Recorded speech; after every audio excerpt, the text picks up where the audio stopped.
नमस्कार दर्शक बंधु आपण को आम चैनल को स्वागत 2026 हार्दिक अभिनंदन एवं शुभकामना जणाई आजिर कार्यक्रमटी को आरंभ करिबा एवं आजिर आमर एही कार्यक्रमटी समस्त कर्कट राशिर व्यक्ति विशेषंक पई बहुत अधिक गुरुत्वपूर्ण रहिछि। सेतिपई आपण धैर्यर सहित एही भिडियोटी को शेष पर्यंत देखंतु एवं आपणकर व्यस्त बहुल समय मध्यरु मात्र 10 मिनिट समय आपण निज पाई दियंतु एवं जानंतु आपणकर 2026 टी किभଳି रहिबा एवं आपणकर भविष्यत रे माने 2026 रे कोन कोन घटिबा पाई जाउछि। देखंतु एही भिडियो रे आपण सेही 6टी भविष्यतवाणी विषय रे जानिबे जहाँ 2026 रे ग्रह मानक गोचर अनुसार आपणक जीवन रे निश्चित घटिबो एवं आपण लेखि रखंतु एहा संपूर्ण भाव रे सत्य अटे। आपणक जीवनर 2026 वर्ष रे एही सब तारीख गुड़िक गुरुत्वपूर्ण घटना मान निश्चित भाव रे घटिबो एवं आपणकर भाग्य एवं भविष्यत को परिवर्तन करिबो। किंतु सर्वप्रथम जानी रखिबा अत्यंत आवश्यक जे समस्तंकर जन्म कुंडली भिन्न भिन्न होइथाए एवं पूर्व जन्मर कर्म अनुसार एही जन्मर कुंडली प्रस्तुत होइथाए। सेतिपई आपणक कुंडली अनुसार आपणक जीवन रे जहाँ सब घटिबार थिबो ताहा निश्चित भाव रे घटिबो। किंतु धर्मशास्त्र एवं ज्योतिष शास्त्र साहाय्य रे आपणक भविष्यत रे हेबाकु थिबा घटना विषय रे आपण आगुआ जानि परिबे एवं प्रतिकार मध्य करी बड़ घटना को छोट करि परिबे।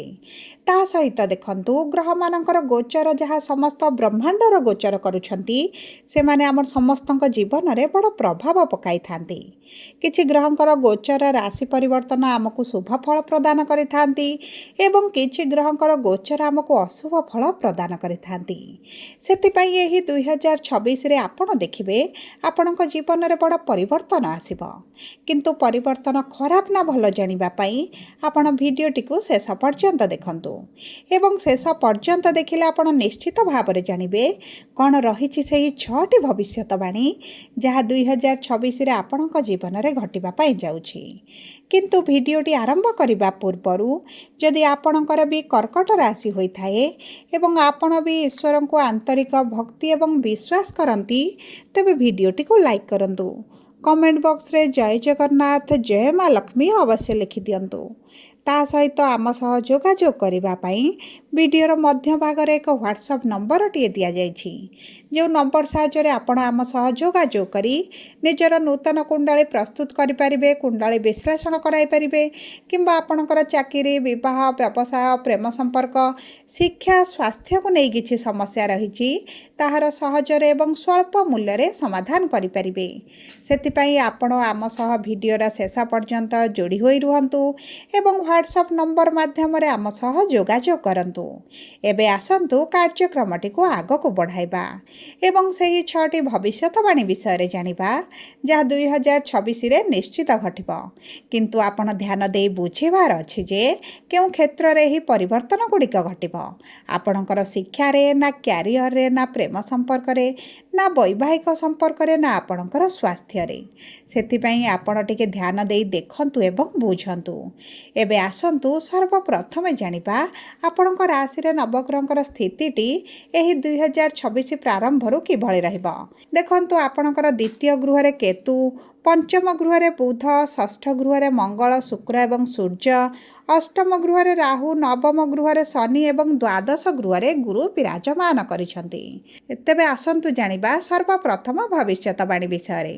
देखंतु गुरु आपणकर द्वादश गृह रे 11 मार्च को बकरी हेबे मार्गी एवं जून 2 तारिख पर्यंत आपणकर एही मार्गी स्थिति रे द्वादश गृह रे विराजमान करिवे।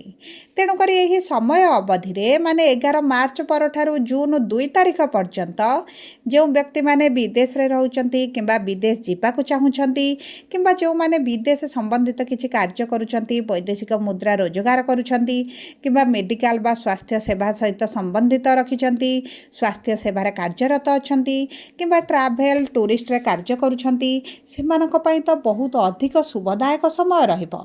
एही 2026 रे सेमानक आकाश छुआ सफलता मध्य प्राप्ति हेबो। ତା ସହିତ ଯଦି ଆପଣ ବିଦେଶ ଯିବାକୁ ଚାହୁଁଥିଲେ ଏବଂ ସମସ୍ୟା ଦେଖୁଥିଲେ ସେହିସବୁ ସମସ୍ୟା ଗୁଡ଼ିକ ଆପଣଙ୍କର ଦୂର ହୋଇଯିବ। ଏବଂ ଦେଖନ୍ତୁ ଏହି 2026 ପ୍ରାରମ୍ଭରୁ ମାନେ ଜାନୁଆରୀ ଫେବୃଆରୀ ଏହି 2 ମାସ ଆପଣଙ୍କର ଖର୍ଚ୍ଚ ଟିକେ ବହୁତ ଅଧିକ ବଢ଼ିପାରେ। କାରଣ ଗୁରୁ ଯେହେତୁ ଆପଣଙ୍କର ଦ୍ୱାଦଶ ଗୃହରେ ଖର୍ଚ୍ଚର ଗୃହରେ ରହିବେ ଆପଣଙ୍କର ଖର୍ଚ୍ଚ ଟିକେ ବଢ଼ିଯିବ। କିନ୍ତୁ ଆପଣଙ୍କର ଖର୍ଚ୍ଚ ଗୁଡ଼ିକ ଶୁଭ କାର୍ଯ୍ୟରେ ହେବ ବା ଆପଣ କିଛି ଶୁଭ କାର୍ଯ୍ୟ କରିପାରନ୍ତି, ମାଙ୍ଗଳିକ କାର୍ଯ୍ୟ କରିପାରନ୍ତି କିମ୍ବା ଆପଣଙ୍କର କିଛିଟା ଶୁଭ କାର୍ଯ୍ୟ ଭଲ କାମ ଆରମ୍ଭ କରିବାକୁ ଚାହୁଁଥିଲେ ସେହି କାର୍ଯ୍ୟରେ ଆପଣଙ୍କର ଅର୍ଥକୁ ଆପଣ ବିନିଯୋଗ କରିବେ। ତେଣୁକରି ଏହି ଖର୍ଚ୍ଚଟି ଆପଣଙ୍କର ବହୁତ ଅଧିକ ଶୁଭ ମାର୍ଗରେ ଖର୍ଚ୍ଚଟି ହୋଇଯିବ। ଏବେ ଆସନ୍ତୁ ଜାଣିବା କ'ଣ ରହିଛି ଆପଣଙ୍କର ଦ୍ୱିତୀୟ ଭବିଷ୍ୟତବାଣୀ।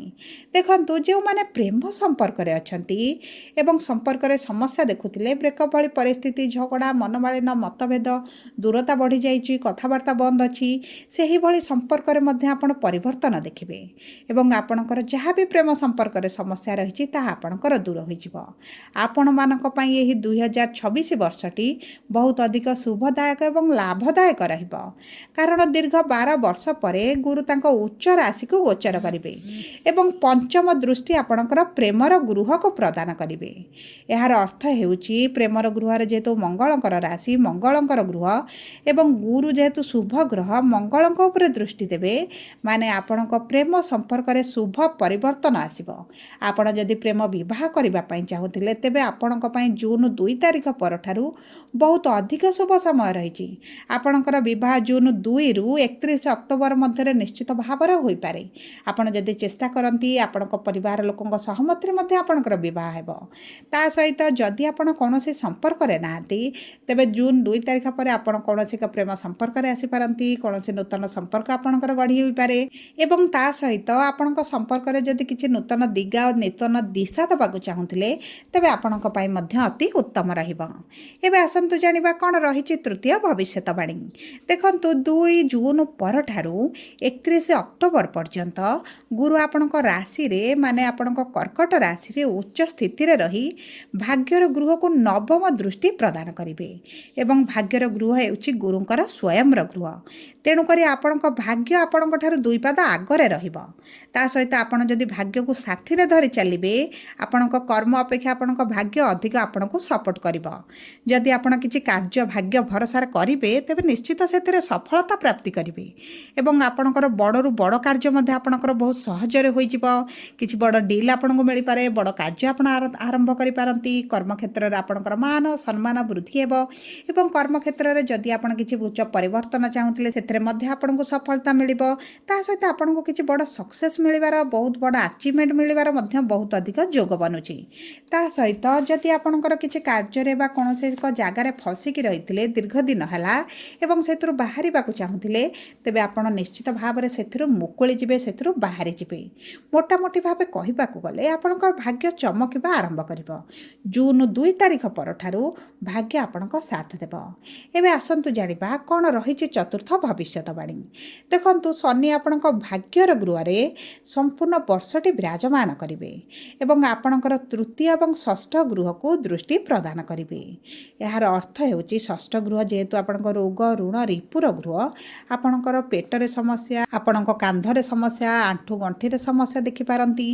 ବିଶେଷ ଭାବରେ ଆପଣଙ୍କ ଷ୍ଟୋମାକରେ କିଛିଟା ସମସ୍ୟା ଆପଣ ଦେଖିବେ।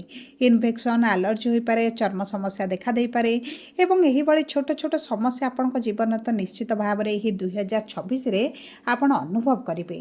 ଏବଂ ତା ସହିତ ଦେଖନ୍ତୁ ଆପଣଙ୍କର କିଛି ଗୁପ୍ତ ଶତ୍ରୁ ମଧ୍ୟ ବଢ଼ିପାରନ୍ତି। ଯେଉଁ ଶତ୍ରୁମାନେ ଆପଣଙ୍କୁ ଦେଖାଯିବେ ନାହିଁ କିନ୍ତୁ ତାଙ୍କ କାର୍ଯ୍ୟକଳାପ ଆପଣଙ୍କୁ ଦେଖାଯିବ। ସେଥିପ୍ରତି ଆପଣଙ୍କୁ ବହୁତ ଅଧିକ ସତର୍କ ରହିବାକୁ ପଡ଼ିବ। ଆପଣ ରାଜନୀତି ଠାରୁ ଦୂରରେ ରୁହନ୍ତୁ। ଯଦି ଆପଣଙ୍କ କର୍ମକ୍ଷେତ୍ରରେ କିଛି ରାଜନୀତି ଚାଲୁଛି ସେଥିରୁ ଆପଣ ଦୂରରେ ରୁହନ୍ତୁ ଏବଂ ଚେଷ୍ଟା କରନ୍ତୁ ଆପଣଙ୍କ ବାଣୀ ଉପରେ ନିୟନ୍ତ୍ରଣ ରଖିବା ପାଇଁ। କାରଣ ଆପଣଙ୍କର କଥାକୁ ଅନର୍ଥ କଢ଼ାଯାଇପାରେ, ଆପଣଙ୍କ କଥାର ଭୁଲ ଅର୍ଥ କଢ଼ାଯାଇପାରେ, ଯେଉଁ କାରଣରୁ ଆପଣଙ୍କ ଉପରେ କିଛି ମିଥ୍ୟା ଆରୋପ ମଧ୍ୟ ଲଗାଇ ପାରନ୍ତି। ସେଥିପ୍ରତି ବିଶେଷ ଭାବରେ ଧ୍ୟାନ ଦେବାକୁ ପଡ଼ିବ ଏବଂ ଏହି ଡିଫିକଲ୍ଟ ସମୟ ଆପଣଙ୍କର 25 ଜୁଲାଇରୁ 31 ଅକ୍ଟୋବର ମଧ୍ୟରେ ବହୁତ ଅଧିକ ରହିବ। କାରଣ ସେହି ସମୟରେ ଶନି ଆପଣଙ୍କର ବକ୍ରି ହେବେ। ଥିବେ ସେହି ସମୟଟି ଆପଣ ଟିକେ ଡିଫିକଲ୍ଟ ଟାଇମ୍ ରହିପାରେ, ବହୁତ ଅଧିକ ସଚେତନ ରହିବାକୁ ପଡ଼ିବ। ଏବେ ଆସନ୍ତୁ ଜାଣିବା କ'ଣ ରହିଛି ପଞ୍ଚମ ଭବିଷ୍ୟତବାଣୀ। ଦେଖନ୍ତୁ, ସମ୍ପୂର୍ଣ୍ଣ ବର୍ଷ ରାହୁ ଏବଂ କେତୁ ଆପଣଙ୍କର ଅଷ୍ଟମ ଗୃହ ଏବଂ ଦ୍ୱିତୀୟ ଗୃହରେ ବିରାଜମାନ କରିବେ। ମାନେ ଡିସେମ୍ବର 5 ତାରିଖ ପର୍ଯ୍ୟନ୍ତ ଆପଣଙ୍କର ରାହୁ କେତୁ ସେହି ଅଷ୍ଟମ ଏବଂ ଦ୍ୱିତୀୟ ଗୃହରେ ରହିବେ।